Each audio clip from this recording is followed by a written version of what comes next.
Okay, we go to the next examples. This you just have to remember the formula for the area and perimeter of a square and the circumference and area of a rectangle of a circle.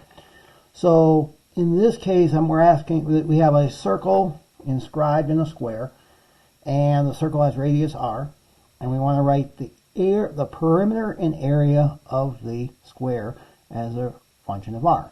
Now we know that in general, if we have a square of side s, the perimeter is going to be 4s, and the area is going to be s squared, right?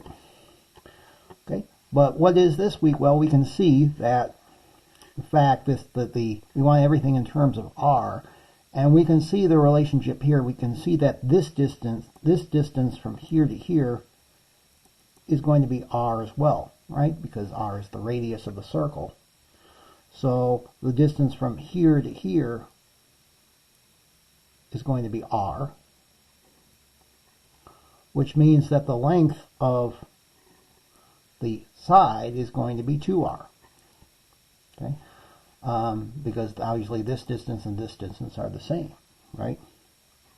So s is 2r, and now we can just make a substitution. So the perimeter is going to be 4 times 2r, which is 8r, and the area is 2r squared, which when you multiply this out, this becomes 4r squared. Okay, so here we are. The perimeter and the area are both functions of r now. Now, if we change this, change the roles a little bit, here we're trying to find the circumference and area of a circle. We know that if we have a circle of radius r, the circumference is 2 pi r, and the area is pi r squared. So we just have to replace this r with something in terms of x. And I think you can see what's going on here. The radius is going to be 1/2 of x. Right. So r is 1/2 x. And so we can substitute in, and we get the circumference is 2 pi times 1/2 x, which the 2 and the 1/2 cancel, and we get pi x. And what about the area? That will be pi times 1/2 x quantity squared, which will be pi times 1/4, which you can just write this as pi over 4 times x squared.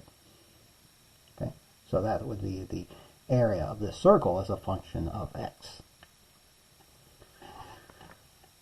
Okay, now number 5.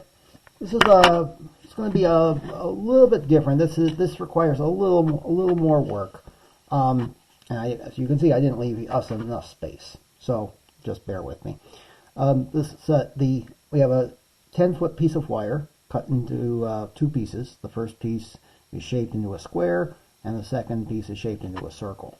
And if x is the length of the first piece, then write the combined area of these shapes as a function of x.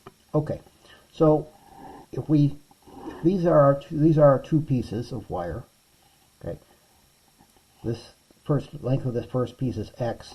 We're shaping it into a square, and then we're shaping this into a circle. Okay. All right. So these 2 pieces have to add to 10. So the second piece, the length of that is going to be 10 minus x. Now we just have to figure out, okay, well, what's the side of this square? Well, we're taking this piece, we're bending it into 4 equal parts. So the length of each side has to be 1/4 x, or x over 4. And now what's going to be the radius of this circle? Well, we know that if r is the radius, we know that the circumference is going to be 10 minus x. Okay, so r is going to be 10 minus x divided by 2 pi.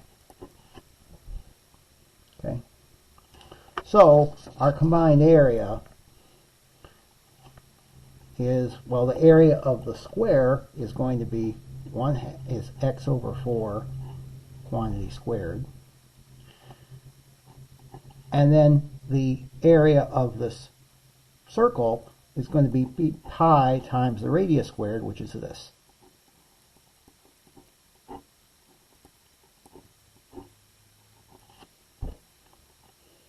Okay. And no, we're not going to bother simplifying it. The point here is now we have an area of this area. This is completely in terms of x. X is the only variable, and so we are done.